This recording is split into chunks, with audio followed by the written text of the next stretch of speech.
జై గురుదేవ్. ఓం శ్రీ సాయిరామ్. దివ్య ప్రేమ స్వరూపులారా, నిన్న మీరు గురు సందేశంలో అంతా మన అంతరంగమే అనే అంశాన్ని గురించి తెలుసుకున్నారు. అంతా మన అంతరంగమే. ఈరోజు మరొక కీలకమైనటువంటి అంశాన్ని గురించి తెలుసుకోబోతున్నారు. అదేమిటంటే, మనిషిలో మార్పు వస్తుందా? ఒక మనిషిని మార్చగలమా? ప్రభావితం వేరు, మార్పు వేరు. కోట్లాది మంది ప్రభావితం అవుతారు, కానీ ఎంతమందిలో మార్పు వస్తుంది అనేది ప్రశ్నార్థకమే. కాబట్టి ఒక వ్యక్తిని మార్చగలమా? ఒక వ్యక్తిలో మార్పు సాధ్యమవుతుందా, సంభవిస్తుందా అనే దాని గురించి తెలుసుకుందాం. దీనిలోకి వెళ్ళబోయే ముందు నా వ్యక్తిగత జీవితాన్ని గురించి క్లుప్తంగా మీకు వివరిస్తాను. నేను 91వ సంవత్సరంలో ఆధ్యాత్మిక మార్గంలో ప్రవేశించాను. ఇప్పటికి దాదాపుగా 3 దశాబ్దాలు పూర్తిగా వస్తుంది. ఆ మార్గంలోకి ప్రవేశించేటప్పుడు అంతరంగంలో తీవ్రమైనటువంటి అసంతృప్తి ఉంది. శారీరకంగా భయంకరమైనటువంటి రుగ్మతలు ఉన్నాయి. కేవలం రుగ్మతలు తొలగించుకొని ఆరోగ్యాన్ని పొంది వృత్తికి న్యాయం చేయాలని, కుటుంబానికి న్యాయం చేయాలని, నా భార్య బిడ్డలకి నా వంతుగా విశిష్టమైన సేవలు అందించాలి, రిటైర్ అయ్యేంత వరకు ఉద్యోగంలో కొనసాగాలి అనేటటువంటి భావంతో కేవలం రుగ్మతలను, ఆరోగ్యాన్ని దృష్టిలో ఉంచుకొని ఆ మార్గంలోకి ప్రవేశించడం జరిగింది. ఇప్పటికి 3 దశాబ్దాలైంది. మార్గంలోకి ప్రవేశించకముందు హేతువాదం, నాస్తికవాదం, వామపక్ష భావజాలంతో ఉండటం వల్ల ఆధ్యాత్మికత పట్ల, స్వామీజీల పట్ల, బాబాల పట్ల, గురూజీల పట్ల, యోగా పట్ల కూడా నాకు సదభిప్రాయం లేదు. అయితే కేవలం స్వార్థం కోసం, రుగ్మతలు తొలగించుకోవటం కోసం, ఆరోగ్యాన్ని పొందటం కోసం, కుటుంబానికి, వృత్తికి న్యాయం చేయటం కోసం మాత్రమే అంతవరకే పరిమితం చేసుకొని నేను ఆధ్యాత్మిక మార్గంలో ప్రవేశించడం జరిగింది. ప్రవేశించిన తర్వాత మార్గాన్ని గురించి నాకు కొంత అవగాహన కలిగింది. వేరే విధానాల కన్నా, వేరే మార్గాల కన్నా ఆధ్యాత్మిక మార్గం అన్ని విధాలా శ్రేష్టమైంది అనేటటువంటి భావన కలిగి ఒక 2 సంవత్సరాలు దాని గురించి లోతైనటువంటి పరిశోధన చేశాను. ఆ తదుపరి 93వ సంవత్సరం గురూజీగా శిక్షణ పొంది ఆధ్యాత్మిక ప్రచారంలో నిమగ్నమయ్యాను.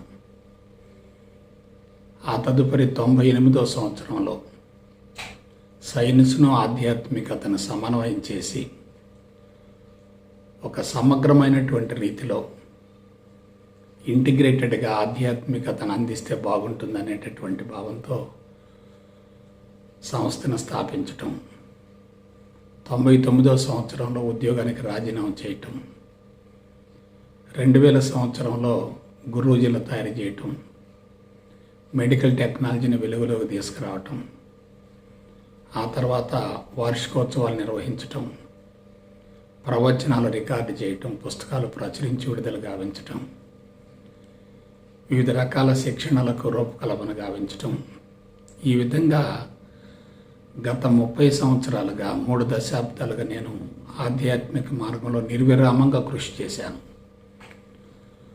బహుశా ఈ 30 సంవత్సరాల నా ఆధ్యాత్మిక మహాప్రస్థానంలో ఎవరు ఇంతగా శ్రమించి ఉండరేమో అనేటటువంటి భావన కలుగుతుంది.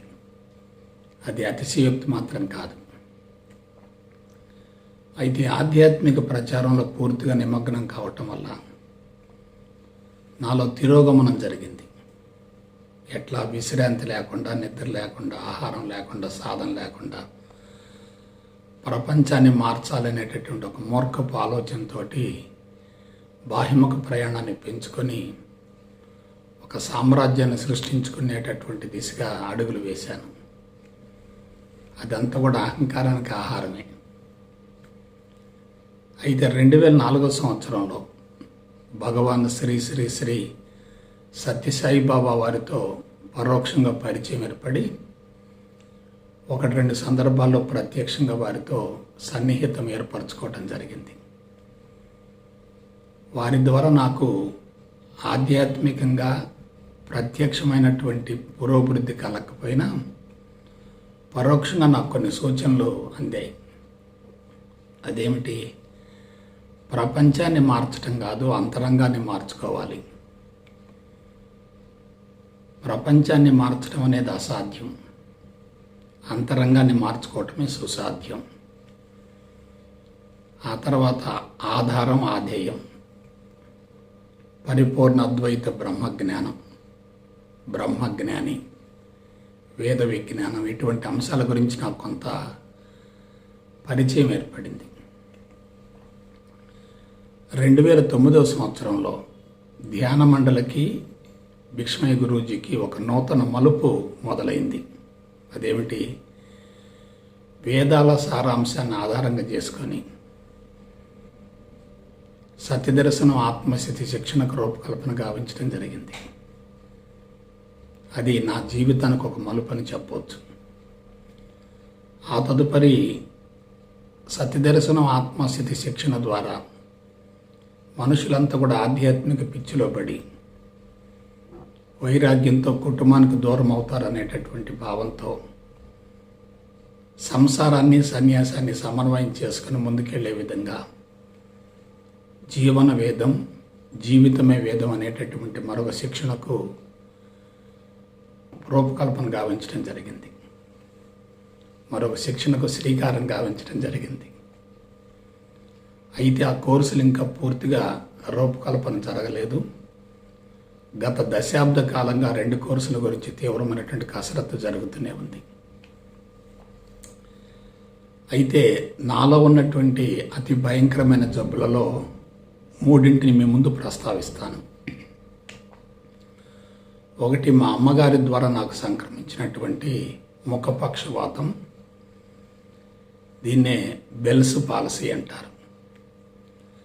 రెండవది, మా నాన్నగారి ద్వారా సంక్రమించినటువంటి సోరియాసిస్, మొండి చర్మ వ్యాధి. ఇక మూడవది, ఊపిరితిత్తులకు సంబంధించినటువంటి ఇన్ఫెక్షన్, అంటువ్యాధి. ఆ తర్వాత మా నాన్నగారి నుంచి నాకు విరోచన బద్ధకం, మలబద్ధకం రావటం. దాదాపుగా నేను 11వ సంతానం కావటం వల్ల వాళ్ళ శారీరక మానసిక వ్యవస్థ బలహీనమయ్యేటటువంటి తరుణంలో వాళ్ళు నాకు జన్మనిచ్చారు కాబట్టి బలహీనమైన శరీరంతో జీవితాన్ని ప్రారంభించాను. ఒక విషయం ఆలోచించండి, స్థూల శరీరం బలహీనంగా ఉందంటే సూక్ష్మ శరీరం కూడా బలహీనంగా ఉన్నట్లే కదా. ఇంతకుముందు చాలాసార్లు మనం దాని గురించి చర్చించుకున్నాం, ప్రస్తావించాను. సూక్ష్మ శరీరం యొక్క ప్రతిబింబమే స్థూల శరీరం. స్థూల శరీరం ఆరోగ్యంగా, అంగసౌష్ఠంతో, సౌందర్యంగా, అందంగా, తేజోవంతంగా, కాంతివంతంగా ఉంటే సూక్ష్మ శరీరం కూడా స్వచ్ఛంగా ఉన్నట్లే కదా. నాకు పుట్టుకతోటే వంశపారంపర్యంగా భయంకరమైనటువంటి దీర్ఘకాలిక వ్యాధులు సంభవించాయంటే నా సూక్ష్మ శరీరం పూర్తిగా కలుషితమైనట్లే కదా.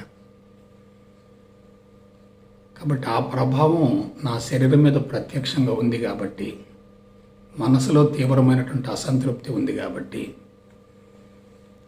నన్ను నేను రక్షించుకోవటం కోసం ఆధ్యాత్మిక మార్గాన్ని ఎన్నుకోవటం జరిగింది.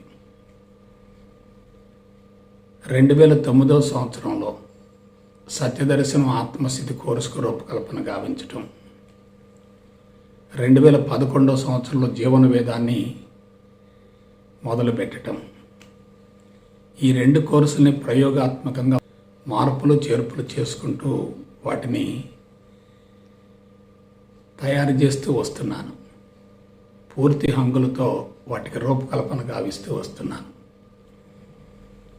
ఈ మహాప్రస్థానంలో ఎవరి అండ లేకుండా, ఎవరి సహాయం లేకుండా ఏ గురువుతో నాకు ప్రత్యక్ష సంబంధం లేకుండానే 2015 సంవత్సరం నాటికి నా శరీరంలో కొన్ని మిరకిల్స్ జరిగాయి.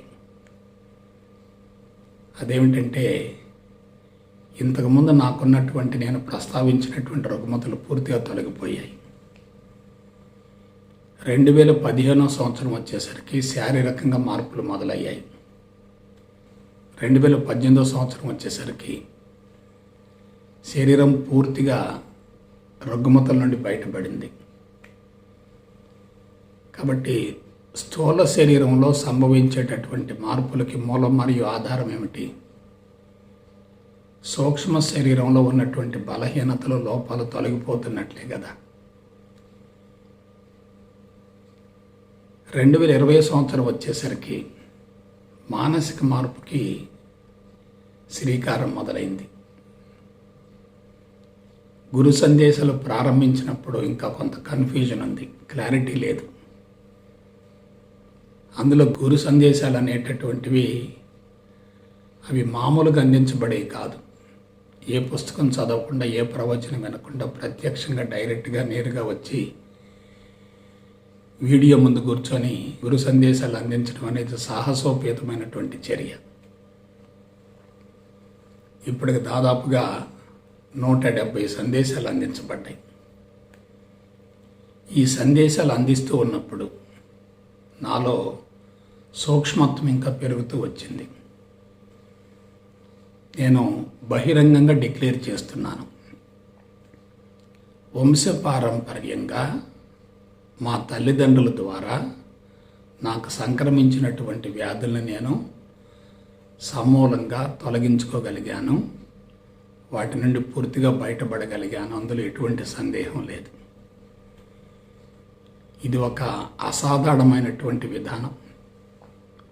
ఆధ్యాత్మిక చరిత్రలో ఇంతవరకు ఎవరికి ఇటువంటి విప్లవాత్మక మార్పులు సంభవించలేదు.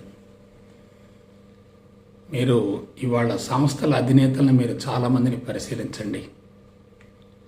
నాకున్నటువంటి భయంకరమైన జబ్బులు వాళ్ళకి లేవు కదా. నేను నెగిటివ్ నుండి పాజిటివ్కి వచ్చాను. నెగిటివ్లో ఉన్నటువంటి ప్రమాదాన్ని తెలుసుకున్నాను. పాజిటివ్లో ఉన్నటువంటి ఔన్నత్యాన్ని గ్రహించగలిగాను. నెగిటివ్ నుండి పూర్తిగా బయటపడే ప్రయత్నం చేస్తున్నాను. పాజిటివ్ వైపుకి మళ్ళుతున్నాను. దానిలో పట్టు సాధించగలుగుతాను. వీటన్నిటిని దృష్టిలో పెట్టుకుని నేను ఆలోచించింది ఏంటంటే, ఒక వ్యక్తి మరొక వ్యక్తిని మార్చడం కూడా సాధ్యమవుతుంది. అందులో ఎటువంటి సందేహం లేదు. అది బహు కష్టతరం కావచ్చు, కానీ అసాధ్యం మాత్రం కాదు. అది ఎలా సాధ్యమవుతుందనే దానికి నేనే ప్రత్యక్ష ఉదాహరణ. నేను పుస్తకాలు చదవకుండా, ప్రవచనాలు వినకుండా, ఎవరి సహాయం సహకారం లేకుండా శిక్షణా తరగతులు కొనసాగిస్తూ, వాటికి రూపకల్పన గావిస్తూ, ప్రవచనాలు రికార్డు చేసుకుంటూ, ప్రచురణలు విడుదల గావించుకుంటూ, ఆధ్యాత్మిక ప్రచారంలో విశ్రాంతి లేకుండా పాల్గొంటూ ఉన్నప్పటికీ నాలో ఉన్నటువంటి రుగ్మతలు తొలగిపోతున్నాయంటే ఇంతకంటే మీకు ప్రత్యక్ష ఉదాహరణ ఏం కావాలి? ఇక మరొక విషయం చెప్తున్నాను ఈ సందర్భంలో. నేను కఠోరంగా ఏనాడు సాధన చేయలేదు. ఇంకా 6 నెలల తర్వాత అసలు సాధనతో పని లేదు. కఠోరంగా సాధన చెయ్యలేదు, చెయ్యను కూడా. రుచులు అణుకుచుకునే ప్రసక్తే లేదు.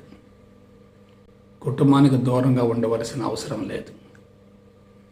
దైనందిన కార్యక్రమాల్లో చురుగ్గా పాల్గొంటూ ఉంటాను. ప్రత్యేకంగా వేషధారణ అంటూ ఏమీ లేదు. ఒక సామాన్యమైన వ్యక్తిగా జీవితాన్ని కొనసాగించాలనేది నా ఆకాంక్ష. అలాగే కొండ గుహలకు వెళ్ళి తపస్సు చేయటం కానీ, కొందరితో సహచర్యం చేయటం కానీ, సత్సంగాల్లో పాల్గొనటం కానీ అది కూడా పెద్దగా ఏమీ లేదు. నేను మీ ముందు ఒకే ఒక విషయం ప్రస్తావిస్తున్నాను. ఆధ్యాత్మిక మార్గం అంత సులభమైంది, మహోన్నతమైంది మరొకటి లేదు. అయితే దానికి సంబంధించి కొన్ని కీలకమైన అంశాల గురించి మనం శాస్త్రయుక్తంగా అవగాహన చేసుకోవాలి. దీనికి సంబంధించి నా అనుభవాన్ని మీకు అందించబోయే ముందు కీలకమైనటువంటి విధానాల గురించి మీకు తెలియజేయబోయే ముందు అసలు ఆధ్యాత్మికత యొక్క మూలాలను గురించి మరలా మీకు ఒకసారి తెలియజేస్తాను. దాదాపు 50,000 సంవత్సరాల నుండి భూమండలంలో మానవ జాతిలో పరిణామం మరొక రకంగా జరిగింది. 50,000 సంవత్సరాల నుండి భూమండలంలో మానవ జాతిలో ప్రత్యేకమైనటువంటి పరిణామం జరిగింది. అది నాగరికత పరిణామం. ఏమిటి ఆ పరిణామం? స్వేచ్ఛగా జీవిస్తున్నటువంటి మానవుడు బంధాలలో పడిపోవటం,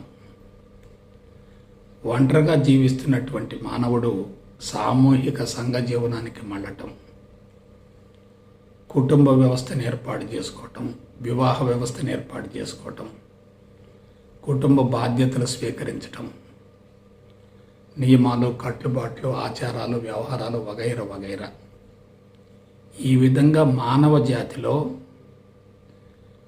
ప్రకృతికి దూరమయ్యేటటువంటి తిరోగమన పరిణామం జరిగింది. వ్యక్తి ఒంటరిగా జీవిస్తున్నప్పుడు మనసు ఎలా ఉంటుందంటే ప్రశాంతంగా ఉంటుంది. ఎందుకంటే మనోకాలుష్యం ఉండదు. గుంపులు గుంపులుగా మనుషులు జీవిస్తున్నప్పుడు, సామూహిక సంఘ జీవనంలో కొనసాగుతున్నప్పుడు తప్పనిసరిగా ఒకరి ప్రభావం మరొకరి మీద ప్రత్యక్షంగా ఉంటుంది. అందులో ఎటువంటి అనుమానం లేదు. ఆ విధంగా ఎప్పుడైతే వ్యక్తుల మధ్య మానసిక సంబంధాలు పెరుగుతూ వచ్చాయో అదంతా నెగిటివ్ సైడ్కి మళ్ళింది. క్రీస్తుకు పూర్వం 20-25 సంవత్సరాలు వచ్చేసరికి భారతదేశంలో దశల వారీగా కుటుంబ వ్యవస్థ బలోపేతమవుతూ వచ్చింది. వివాహ వ్యవస్థకు రూపకల్పన జరిగింది. ఇదంతా కూడా తిరోగమన పరిణామం. ప్రకృతికి దూరం కావటం అంటే మనిషి ధర్మాన్ని అతిక్రమించటమే, ధర్మాన్ని కాలరాయటమే, అధర్మానికి శ్రీకారం చుట్టటమే. ఆ తదుపరి క్రీస్తుకు పూర్వం 8,000 సంవత్సరాల నాడు ప్రత్యేకమైనటువంటి జీవన విధానానికి బీజం పడింది. అదేమిటంటే ఆధ్యాత్మిక జీవన విధానం. దీన్ని ఎవరు వెలుగులోకి తెచ్చారు? ఆర్య సంతతి వెలుగులోకి తెచ్చింది. ఆర్య సంతతి ప్రపంచం మొత్తంలో అత్యంత శ్రేష్టమైనటువంటి జాతి ఆర్య సంతతి.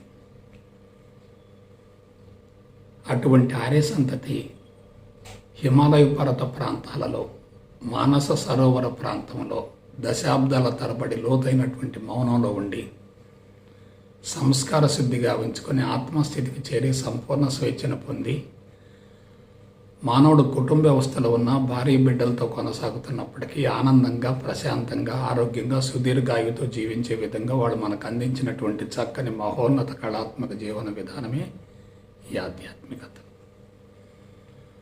వాళ్ళు 10,000 సంవత్సరాల నాడు ఈ ప్రక్రియను ప్రారంభించారు. 2,000 సంవత్సరాల తర్వాత దీన్ని ప్రపంచానికి బహిర్గతం చేశారు. అయితే వాళ్ళు చేసినటువంటి ఆ విధానంలో ఉన్నటువంటి ప్రత్యేకత ఏందో శాస్త్రయుక్తంగా తెలియజేస్తాను.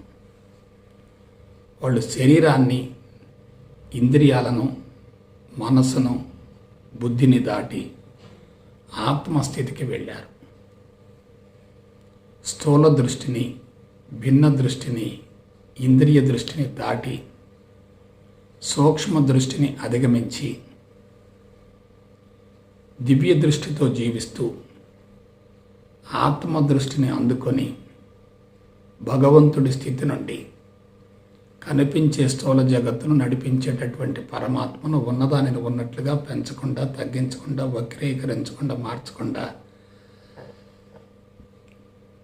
ఆత్మ విజ్ఞానాన్ని, బ్రహ్మజ్ఞానాన్ని ప్రపంచానికి అందించడం జరిగింది. ఆ విధంగా ఆత్మస్థితికి చేరినటువంటి ఆ ప్రత్యేకమైనటువంటి వ్యక్తుల్నే సిద్ధ పురుషులు లేక ఋషులు అన్నారు. వాళ్ళు పరిపూర్ణులు, త్రికాలగ్నులు, సర్వజ్ఞులు, సత్యదర్శకులు. వాళ్ళు దానవత్వాన్ని ఛేదించుకొని మానవత్వాన్ని దాటి హృదయ మట్టాన్ని అధిగమించి దివ్యత్వానికి చేరుకొని జీవుడిని సమూలంగా కరిగించుకొని నేనే విశ్వం, విశ్వమే నేను అనేటటువంటి భావనతో విశ్వ శరీరాన్ని ఆలంబనంగా చేసుకొని విశ్వశక్తిని తమ ఆధీనంలోనికి తీసుకొని సూక్ష్మాతి సూక్ష్మమైనటువంటి శుద్ధ చైతన్యపు స్థితికి చేరి విలువైనటువంటి జ్ఞానాన్ని ప్రపంచానికి అందించడం జరిగింది. దాని గురించి ఒక మాట చెప్తాను.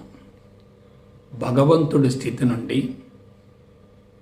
భగవంతుడి భాషలో భగవంతుడిని గురించి భగవంతుడే భగవంతుడికి తెలియజేయటం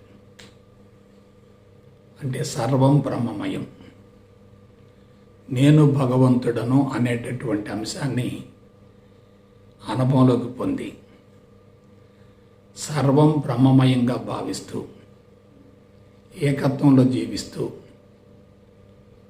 ఆత్మదృష్టి నుండి ప్రపంచాన్ని వర్ణించడం జరిగింది. వాళ్ళు పవిత్రమైనటువంటి సంస్కృత భాషలో మంత్రాల శ్లోకాల రూపంలో వేద విజ్ఞానాన్ని ప్రపంచానికి వెల్లడించడం జరిగింది. అయితే ఆనాటికి వేద విజ్ఞానం యొక్క అవసరం ప్రపంచానికి పెద్దగా లేదు, భారతదేశానికి కూడా పెద్దగా దాని యొక్క అవసరం లేదు. ఇందువల్ల జనాభా తక్కువగా ఉంది, కుటుంబ వ్యవస్థ బలోపేతం కాలేదు, ప్రకృతి వనరులు పుష్కలంగా ఉన్నాయి, మనిషి ఆటవికంగానే జీవిస్తూ ఉన్నాడు, వంట లేదు, భాష లేదు, బట్టలు లేవు. కొద్ది ప్రాంతాల్లో మాత్రం కుటుంబ వ్యవస్థ జరిగింది, కానీ మిగతా ప్రాంతాలు మొత్తం ఆటవికంగానే ఉన్నాయి. ఆ సమయంలో ఆత్మస్థితికి చేరటం అనేది అసామాన్యమైనటువంటి విషయం. అదొక విప్లవాత్మక పరిణామం, అదొక ఉత్పరివర్తనం లావాలాగా పొంగింది. అయితే కొన్ని శతాబ్దాల వరకు 2-3 వేల సంవత్సరాల వరకు వాటి ప్రభావం ప్రపంచంలో భూమండలంలో కనిపిస్తూ వచ్చింది. కానీ క్రీస్తుకు పూర్వం 3000 సంవత్సరాల నాడు అనుభవించి అందించేవాళ్ళు తగ్గిపోతున్నారు, ఆ మార్గంలోకి ప్రవేశించేవాళ్ళు తగ్గిపోతున్నారు, విలువైనటువంటి ఆధ్యాత్మిక సంపద కనుమరుగవుతుందనేటటువంటి భావంతో వేదవ్యాస మహర్షి అనంతంగా ఉన్నటువంటి మంత్రాలను శ్లోకాలను తన దివ్య దృష్టితోటి క్రోడీకరించి సంకలనం చేసి అద్భుతమైనటువంటి ఆధ్యాత్మిక పునాదులు నిర్మించారు. అవేమిటి? వేదాన్ని తయారు చేయటం, దాన్ని విభజించటం, పురాణాలను రచయించటం, అష్టాదశ పురాణాలను అందించటం, ఉప పురాణాలను జోడించటం, భగవద్గీతకు రూపకల్పన చేయటం, భవిష్య పురాణం రచించటం, ఇదంతా కూడా ఒక బలమైనటువంటి పునాది ఏర్పడింది. అయితే ఒక విషయం చెప్తున్నాను, అనుభవించేవాళ్ళు తగ్గిపోతున్నారు, బోధించేవాళ్ళు పెరుగుతున్నారు, మార్గం బలహీనపడుతూ వచ్చింది. ఇదే సమయంలో ఎప్పుడైతే ఆధ్యాత్మికత బలహీనంగా ఉందో అందరూ అందుకోలేకపోయారో నాగరికత ఛాయలు ఆధిక్యతను సంతరించుకొని భౌతికవాదపు మత్తు పెరుగుతూ ఇంద్రియాల యొక్క ఉద్రేకం పెరుగుతూ అరిషడ్ వర్గాలు ప్రకోపిస్తూ మానవులంతా కూడా బాహ్యమిక ప్రయాణంలో ఇరుక్కుపోయారు. ప్రత్యేకించి గత 400 సంవత్సరాలుగా 4 శతాబ్దాలుగా భౌతికవాదపు తీవ్రత, ఆధునిక నాగరికత, సైన్సు సాంకేతిక పరిజ్ఞానం మనిషిని పూర్తిగా బలహీనపరిచింది. ఒక మాటలో చెప్పాలంటే గత 2 దశాబ్దాలుగా మనిషి భౌతికంగా అనూహ్యంగా అభివృద్ధి పదంలో పయనిస్తున్నాడు, కానీ మానసిక శక్తులు మాత్రం పూర్తిగా బలహీనపడుతూ వస్తున్నాయి. మనిషి తిరిగి పునరుద్ధరించలేని స్థితికి బలహీనపడ్డాడు. అయితే నా మనసులో ఉన్నటువంటి ఒకే ఒక స్పష్టమైనటువంటి అభిప్రాయం ఏమిటంటే, చాలామంది మహానుభావులు వచ్చారు, లక్షలాది మందిని ప్రభావితం చేశారు. ఇటీవల కాలంలో సృష్టికి ప్రతి సృష్టిని చేయగలిగినటువంటి అవతార పురుషులు కూడా ఉద్భవించారు. కానీ వారు జీవించినంత కాలం ఒక్క వ్యక్తిని కూడా మార్చలేకపోయారు. తనకు సమానమైనటువంటి మరొక వారసుని తీర్చిదిద్దుకోలేకపోయారు. దీని మీద నా మనసులో చిక్కు ప్రశ్న ఉదయించింది. మనిషిలో మార్పు రావటమా, ప్రభావితం కావటమా? ప్రభావితం కావటం అయితే పుస్తకాలు సరిపోతాయి, ప్రవచనాలు సరిపోతాయి, ప్రసంగాలు సరిపోతాయి. లేదు, ప్రపంచంలో సంభవించేటటువంటి సంఘటనలు కూడా సరిపోతాయి. ప్రభావితం అనేది తాత్కాలికంగా ఉంటుంది, కానీ సమూల మార్పు రావాలి కదా, మూల నిర్మాణం మారాలి కదా. కాబట్టి మహోన్నతమైనటువంటి ఆధ్యాత్మిక విధానం ప్రపంచవ్యాప్తంగా విస్తృతంగా అందించబడుతూ ఉన్నప్పటికీ మనుషులలో కేవలం ఉపరితలంలో మాత్రమే మార్పు వస్తుంది తప్ప బేసిక్ కాన్స్టిట్యూషన్ మారటం లేదు. ఎందువల్ల అలా జరుగుతుంది? ఒక వ్యక్తి 60 సంవత్సరాలు, 70 సంవత్సరాలు, 80 సంవత్సరాలు జీవిస్తున్నాడు, లక్షలాది మందిని ప్రభావితం చేస్తున్నాడు. కానీ తనకంటే ఉన్నతమైన లేక తన స్థాయిలో ఉన్నటువంటి మరొక వ్యక్తిని ఎందుకు తయారు చేయలేకపోతున్నాడు, తీర్చిదిద్దలేకపోతున్నాడు? ఆ మహానుభావులు ఉదయించినప్పుడు ప్రపంచంలో ఏదో మార్పు వచ్చినట్లుగా అనిపిస్తుంది. వాళ్ళు కనుమరుగైన తర్వాత తిరిగి మళ్ళీ యథాస్థితి ఏర్పడుతుంది. అంతేకాకుండా ఆధ్యాత్మిక ప్రచారం ముమ్మరంగా జరుగుతున్నప్పటికీ భౌతికవాదపు తీవ్రతను ఎవరు కూడా అడ్డుకోలేకపోతున్నారు. సైన్సు సాంకేతిక పరిజ్ఞానపు ఛాయలను నిర్మూలించలేకపోతున్నారు, నిరోధించలేకపోతున్నారు. ఒకవైపు భౌతికవాదం పెరుగుతూ, సైన్సు సాంకేతిక పరిజ్ఞానం పెరుగుతూ, వనరులు పుష్కలంగా తరిగిపోతూ ఉండి, ఎక్కువగా తరిగిపోతూ ఉండి, మనుషులు ఆర్థికపరమైన అంశాల్లో పూర్తిగా నిమగ్నమైపోతున్నప్పుడు ఆధ్యాత్మికతను అందుకోవటం సాధ్యమవుతుందా? మరి సాధ్యం కానప్పుడు ఎందుకు ఈ ప్రయత్నాలు? మనమే అంటున్నాం కదా, nothing is impossible for the human mind అని. మానవ మేధస్సుకు అసాధ్యమే లేదు అనేటటువంటి విషయాన్ని మనం బల్లగుద్ది చెబుతున్నాం కదా. అటువంటప్పుడు మనం మరొక వ్యక్తిని ఎందుకు మార్చలేము? అందుకు ఆటంకాలు ఏమిటి, అవరోధాలు ఏమిటి? దీని గురించి తెలుసుకుందాం.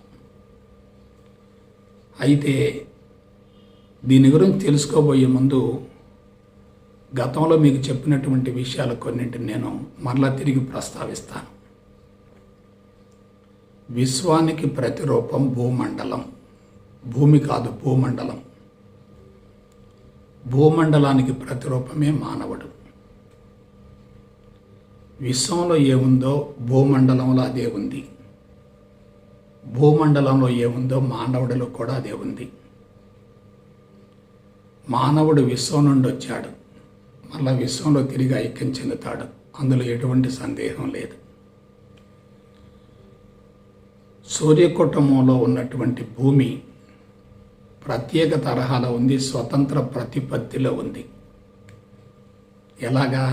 మిగతా గ్రహాలకు లేనటువంటి భూమి ఆకర్షణ శక్తి, అయస్కాంత శక్తి ఒక్క భూమికే ఉంది. భూమి ఆకర్షణ శక్తి, అయస్కాంత శక్తి ఉండటం వల్ల భూమి మిగిలినటువంటి 4 భూతాలతో కలిపి పంచభూతాత్మకమైనటువంటి వాతావరణంతో కూడినటువంటి ఒక మండలంగా ఏర్పడింది. ఈ విధంగా సమనిష్పత్తిలో పంచభూతాలు ఉండి ఒకదానితో మరొకటి సన్నిహితంగా ఉంటూ ఒక ఉపగ్రహం చుట్టూ వాతావరణంగా ఏర్పడటం అనేది విశ్వంలో ఎక్కడా లేదు. పంచభూతాలు సన్నిహితంగా ఉంటూ ఒకదాంతో మరొకటి కలిసి ఉండటం వల్ల, మార్పులు చేర్పులు జరుగుతూ ఉండటం వల్ల రసాయనిక మార్పులు జరుగుతూ వచ్చాయి, భౌతికపరమైన మార్పులు జరుగుతూ వచ్చాయి. అందులో ఒక భాగంగానే జీవ పదార్థం ఏర్పడింది, జీవులు ఆవిర్భవించాయి. ఆ జీవులలో ముందు వృక్షాలు వచ్చాయి, తర్వాత జంతువులు వచ్చాయి, అంతిమంగా మానవుడు వచ్చాడు. వీటన్నిటిలో మనం కీలకంగా తెలుసుకోవాల్సినటువంటి అంశం ఒకటి ఉంది. భూమండలం మొత్తంలో 84 లక్షల జాతుల జీవరాశులకెల్లా మనో చైతన్యం, బుద్ధి చైతన్యం అధికంగా ఉన్నటువంటి ఒకే ఒక జాతి మానవ జాతి. మనో చైతన్యం, బుద్ధి చైతన్యం ఎక్కువగా ఉన్నటువంటి ఒకే ఒక జాతి మానవ జాతి. పంచభూతాలలో జడ చైతన్యం ఉంది, వృక్షాల్లో జీవ చైతన్యం ఉంది, జంతువులలో ఇంద్రియ చైతన్యం ఉంది. కానీ వాటికంటే భిన్నంగా ఉన్నతంగా మానవ జాతిలో మనో చైతన్యం ఉంది, బుద్ధి చైతన్యం ఉంది. మనో చైతన్యం, బుద్ధి చైతన్యం ఎప్పుడైతే ఉన్నాయో మానవుడిలో అపారమైనటువంటి జ్ఞాపకశక్తి ఉంది, మెమరీ పవర్ ఉంది. ఎప్పుడైతే జ్ఞాపకశక్తి ఎక్కువగా ఉందో మనస్సులో ప్రాపంచిక సమాచారం ప్రవేశించి నిలవండి మనసును కలుషితం చేస్తూ ఉంటుంది. మనసు కలుషితమైందంటే తదనుగుణంగా శరీరం కూడా కలుషితం అవుతుంది, అందులో ఎటువంటి సందేహం లేదు. అయితే ప్రాపంచిక సమాచారం కానీ తాను చేసేటటువంటి కర్మల వల్ల కానీ ఏర్పడేటటువంటి సంస్కారాలు మొత్తం కూడా మేధస్సులో నిలవ ఉండి జీవుడిని బలోపేతం చేస్తూ వస్తున్నాయి. మీరు జాగ్రత్తగా పరిశీలించండి.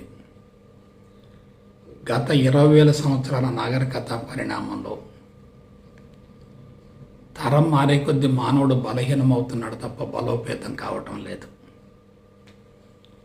అందున ప్రకృతి వనరులు విపరీతంగా ఉపయోగించుకోవటం వల్ల వనరుల కొరత ఏర్పడుతూ వచ్చింది. శారీరక అవసరాల కోసం, భౌతిక అవసరాల కోసం మనిషి ఆరాటం చేస్తున్నాడు, పోరాటం చేస్తున్నాడు. మరొక విశేషం ఏంటంటే, ఇది హయ్యెస్ట్ పాయింట్, భూమండల మందలి సకల జీవరాశిలోకెల్లా అహంకారం ఎక్కువగా ఉన్నటువంటి ఒకే ఒక జాతి మానవ జాతి. పంచభూతాలలో అహంకారం ఉండదు.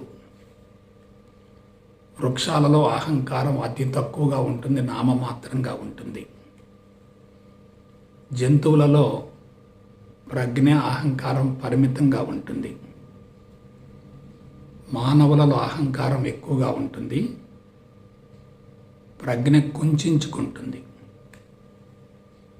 ప్రతి మనిషి తన చుట్టూ ఒక సొంత ప్రపంచాన్ని ఏర్పరచుకుంటాడు. రుచులుంటాయి, అభిరుచులుంటాయి, సిద్ధాంతాలు ఉంటాయి, కులం ఉంటుంది, వర్గం ఉంటుంది, ప్రాంతం ఉంటుంది, పార్టీ ఉంటుంది, మతం ఉంటుంది, ఆస్తులు ఉంటాయి, అంతస్తులు ఉంటాయి, భార్య, బిడ్డలు, రాబడి, ఖర్చు, వగైరా వగైరా వగైరా. ఇదంతా ఏమిటి? తన చుట్టూ తాను నిర్మించుకున్నటువంటి మిథ్యా ప్రపంచం, అహంకారపూరితమైనటువంటి పరిధి. ఇది ఎప్పటి నుంచి వస్తుంది? ఎన్నో తరాల నుంచి వస్తుంది. కాబట్టి ఎప్పుడైతే వందల వేల సంవత్సరాల నుండి అంతరంగంలో సంస్కారాలు పేరుకుంటూ మానవుడు తన తెలివి, మేధా సంపత్తితో సొంత ప్రపంచాన్ని సృష్టించుకున్నాడో, నిర్మించుకున్నాడో, అతడు జైల్లో బంధించబడ్డట్లే. మీకు ఒక విషయం చెప్తున్నాను. ప్రకృతి వనరులు పతనమయ్యే విధంగా సైన్సు, సాంకేతిక పరిజ్ఞానం వెలుగులోకి రావటం వల్ల సైన్సు సాంకేతిక పరిజ్ఞానం వెలుగులోకి రావటం వల్ల తమో రజోగుణాలు ప్రకోపిస్తూ వచ్చాయి. తమోగుణం భయంతో కూడా ఉంటుంది, రజోగుణం ఉద్రేకంతో కూడా ఉంటుంది. ఇవన్నీ కూడా మానసిక బలహీనతలు, మానసిక రుగ్మతలు. ప్రకృతి వనరులు పతనమవుతూ ఉన్నాయి. వనరుల కోసం ఆరాటం, పోరాటం జరుగుతుంది. మనిషిలో తెలివి, మేధా సంపత్తి పెరుగుతూ వచ్చాయి. సొంత ప్రపంచం బలీయంగా తయారవుతూ వచ్చింది. ఆ ప్రపంచంలో తాను పూర్తిగా ఇరుక్కుపోయాడు. అటువంటి వ్యక్తిని ఆ ప్రపంచం నుండి బయటపడేయటం అనేది ఎలా సాధ్యమవుతుంది? ఇక్కడ ఒక విషయం చెప్తున్నాను. క్రీస్తు పూర్వం 6000 సంవత్సరాల నాడు భారతదేశంలో ఆధ్యాత్మికత వెలుగులోకి వచ్చినప్పుడు దేశపు నైసర్గిక స్వరూపం ఎలా ఉంది, సామాజిక పరిస్థితులు ఎలా ఉన్నాయి, నేడు సామాజిక పరిస్థితులు ఎలా ఉన్నాయి ఒకసారి పోల్చి చూడండి.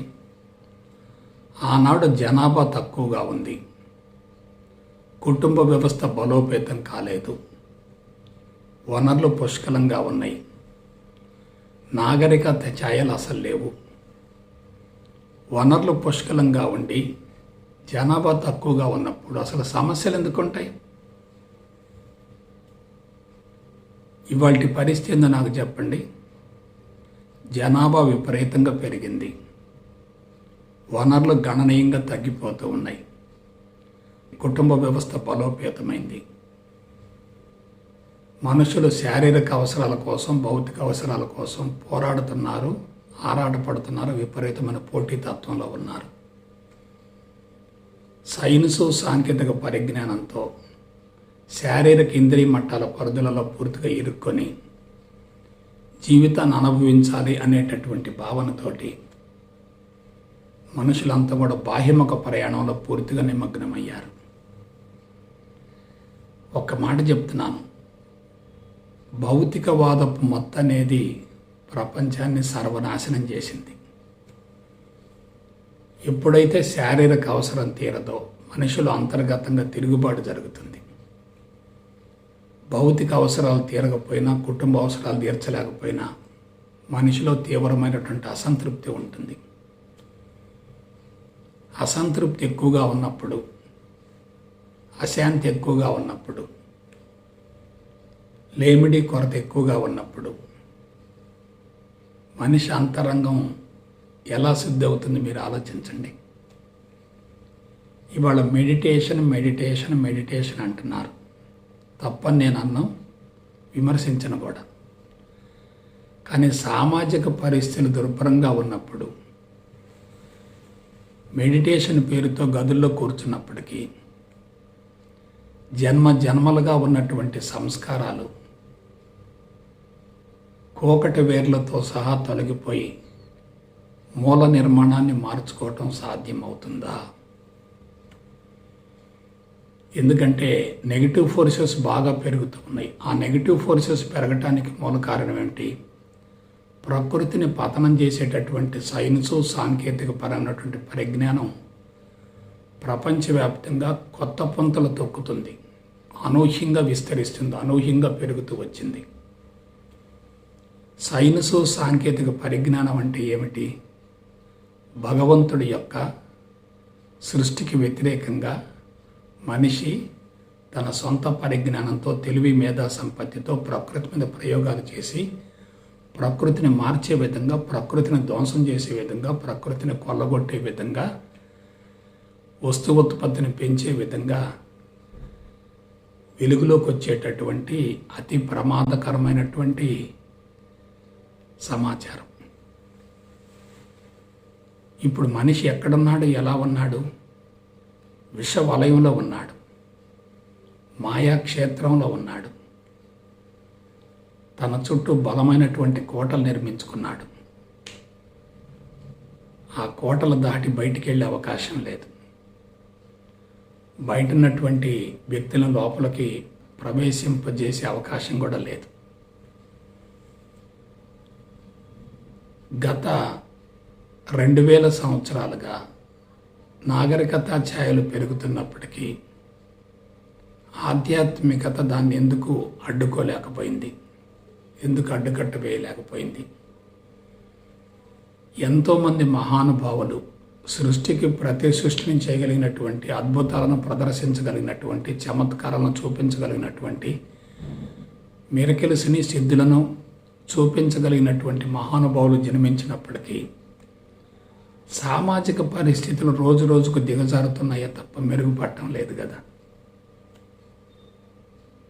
ఆలోచించండి. ప్రపంచ దేశాల మొత్తంలో మహోన్నత కళాత్మక జీవన విధానం వెలుగులోకి వచ్చినప్పటికీ భారతదేశానికి అది పెద్దగా ఉపయోగపడటం లేదు కదా.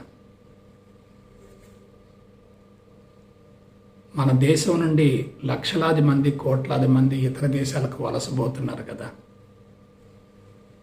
ధనార్జన కోసం, ఉపాధి కోసం విపరీతంగా పరుగులు తీస్తున్నారు కదా.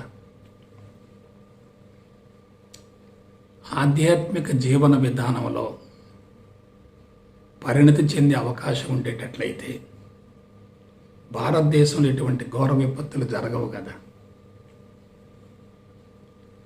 కాబట్టి ఎక్కడో సాంకేతిక పరమైనటువంటి లోపాలు జరుగుతూ ఉన్నాయి. అశాస్త్రీయ విధానాలు వెలుగులోకి వస్తున్నాయి. అందించే వ్యక్తులలో స్వచ్ఛత ఉండటం లేదు, అందుకునేటటువంటి వాళ్ళలో సరైనటువంటి అవగాహన ఉండలేదు. కాబట్టి ఉపరితలంలో కేవలం తాత్కాలికమైనటువంటి మార్పు రావటమా, మనిషి యొక్క అంతరంగం సమూలంగా శుద్ధి కావటమా? దీనికి కఠోరమైన సాధన చేయాలంటే సాధ్యం కాదు కదా. పైగా సాధన చేసేటటువంటి అనుకూలమైనటువంటి వాతావరణం కూడా లేదు కదా. కాబట్టి దీనికి పరిష్కారం ఏమిటి? నేను మరొకసారి చెప్తున్నాను. జనాభా విపరీతంగా పెరుగుతూ ఉండి ప్రకృతి వనరులు గణనీయంగా తరిగిపోతున్నప్పుడు మనిషికి ఎంత సిద్ధాంతాన్ని తెలియజేసిన అది మొత్తం కూడా బూడిదలు పోసిన పన్నీరు అవుతుంది. శారీరక అవసరాలు తీరకుండా, కుటుంబ అవసరాలు తీరకుండా, భౌతికపరమైనటువంటి కనీస అవసరాలతో మనిషి జీవించే పరిస్థితి లేకుండా మనిషి మానసికంగా కుంచుకొని స్వార్థంగా, సంకుచితంగా జీవన విధానాన్ని కొనసాగిస్తున్నప్పుడు అంతరంగం శుద్ధయ్యే అవకాశం ఉంటుందా? కొంచెం ఆలోచించండి. ఇవాళ ప్రపంచవ్యాప్తంగా ప్రతిరోజు అందుతున్నటువంటి వార్తలు మీరు జాగ్రత్తగా పరిశీలించండి. ఎన్నో ప్రణాళికలు వేస్తున్నారు, పథకాలు వేస్తున్నారు, సంస్కరణ చేపడుతూ ఉన్నారు. మనుషులను అనేక రకాలుగా ఉన్నత పదం వైపుకు మళ్లించడం కోసం ప్రయత్నాలు జరుగుతూ ఉన్నాయి. కానీ పరిస్థితులు మెరుగుపడటం లేదు కదా. మనిషి ఇంకా బలహీనపడుతున్నాడు కదా. మనిషి విపరీతంగా బలహీనపడుతూ ఉన్నప్పుడు, చేస్తున్నటువంటి ప్రయత్నాలు వైఫల్యం చెందుతూ ఉన్నప్పుడు అదే విధానం కొనసాగించేటట్లయితే ఫలితం ఉండదు కదా. పాత కథ పునరావృతం అవుతుంది కదా. కాబట్టి మీరు నేను తెలుసుకోవలసినటువంటి నగ్న సత్యం ఏంటంటే, బలమైన వ్యవస్థలో వ్యక్తి బంధించబడ్డాడు. ఆ వ్యవస్థ మనిషిని సమూలంగా బలహీనపరిచింది, మనిషిని పూర్తిగా ఆక్రమించుకుంది. ఆ వ్యవస్థ నుండి బయటపడే అవకాశమే లేదు. అటువంటి క్లిష్ట పరిస్థితులలో బాహ్యముఖ ప్రయాణం నుండి మనిషిని అంతర్ముఖ ప్రయాణం వైపుకు మళ్లించడం సాధ్యం కానే కాదు. అందులో ఎటువంటి సందేహం లేదు. సమస్య అనేది ఉందంటే మనిషి దాని చుట్టూ మనసు పరిభ్రమిస్తూ ఉంటుంది. మనసు ఉన్నతంగా ఆలోచించే అవకాశమే లేదు. ఇవాళ సమస్య లేనటువంటి వ్యక్తి లేడు, సమస్య లేనటువంటి కుటుంబం లేదు, సమస్య లేనటువంటి ప్రాంతం లేదు, రాష్ట్రం లేదు, దేశం కూడా లేదు. సంవత్సరం గడిచిందంటే సమస్యలు ఇంకా పెరుగుతూనే ఉన్నాయి కదా. ఇటువంటి కలుషితమైనటువంటి వాతావరణంలో అంతరంగాన్ని శుద్ధి చేసుకోవటం అనేది సాధ్యమవుతుందో ఆలోచించండి. కాబట్టి ఆధ్యాత్మికత అనేది వినటానికి, తెలుసుకోవటానికి, బోధించటానికి, చదవటానికి చాలా ఆకర్షణీయంగా ఉంటుంది. చాలా ఆకర్షణీయంగా ఉంటుంది. కానీ ప్రాక్టికల్గా మాత్రం అది సాధ్యం కానే కాదు. ఇది నిరుత్సాహంతో చెప్పటం కాదు, నిరుత్సాహంతో చెప్పటం కానే కాదు. ఇది వాస్తవం. మిమ్మల్ని నేను మభ్యపెట్టడం కోసం ఏదో చెప్పొచ్చు, కానీ సత్యాన్ని మాత్రం నేను కప్పివేయలేను కదా. చేతులు నిప్పు పెట్టుకొని గుప్పెట్ని మూసేస్తే చేయి కాలకుండా ఉంటుందా? గుడ్డలో నిప్పేసి జేబులో దాచిపెట్టుకున్నప్పటికీ జేబు కాలకుండా ఉంటుందా? ప్రత్యక్షంగా మన ముందే ఘోర విపత్తులు జరుగుతూ ఉంటే, అందరూ నిస్సహాయులుగా ఉండిపోతూ ఉంటే, ఆధ్యాత్మికవేత్తలు కూడా ప్రస్తుతం ఘర్షణ వైఖరితోనే కొనసాగుతూ ఉంటే, వాళ్ళ వల్ల కూడా ప్రపంచానికి మేలు జరిగే అవకాశం లేదని తెలిసిపోతూ ఉన్నప్పుడు, మనం ప్రపంచాన్ని మార్చగలం, మనిషిని మార్చగలం అని చెప్పి బహిరంగ ప్రకటనలు చేయటం అనేది హాస్యాస్పదం అవుతుంది. అందువల్ల నా సలహా ఏమిటంటే, అశాస్త్రీయ విధానాలకు స్వస్తి పలికి హేతుబద్ధత, శాస్త్రీయతతో ముందుకెళ్ళగలిగితే మనిషి తనను తాను రక్షించుకోగలుగుతాడు. తర్వాత ప్రపంచాన్ని రక్షించే అవకాశం ఉంటుంది. అది కూడా చాలా నామమాత్రంగా ఉంటుంది. ఆధ్యాత్మికత ఒక్కటే ప్రపంచానికి పరిష్కారం కానే కాదు. నేను గతంలో చెప్పాను, ఇప్పుడు కూడా చెప్తున్నాను. ప్రవేశించేవాళ్ళు లక్షల్లో ఉంటారు, పరిణతి చెందేవాళ్ళు కొద్దిమంది మాత్రం ఉంటారు. మూల నిర్మాణం మారేటటువంటి వాళ్ళు ఇంకా తక్కువగా ఉంటారు. అందువల్ల నా సలహా ఏమిటంటే, ఆధ్యాత్మిక మార్గం మహోన్నతమైనదైనప్పటికీ దానిలో ఉన్నటువంటి కీలకమైనటువంటి అంశాలను పరిగణనలోనికి తీసుకొని మీ జీవిత పందాన్ని మార్చుకునేటట్లయితే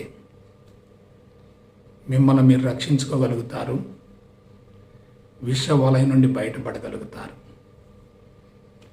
కాబట్టి మీరంతా ఆ దిశగా పయనించాలని, అందుకు చక్కటి వ్యూహరచన గావించుకోవాలని, ఈ గురు సందేశాలను ఆలంబనగా చేసుకోవాలని మనసా వాచా కర్మణ కోరుకుంటూ సెలవు తీసుకుంటా. జై గురుదేవ్, జై గురుదేవ్, జై గురుదేవ్.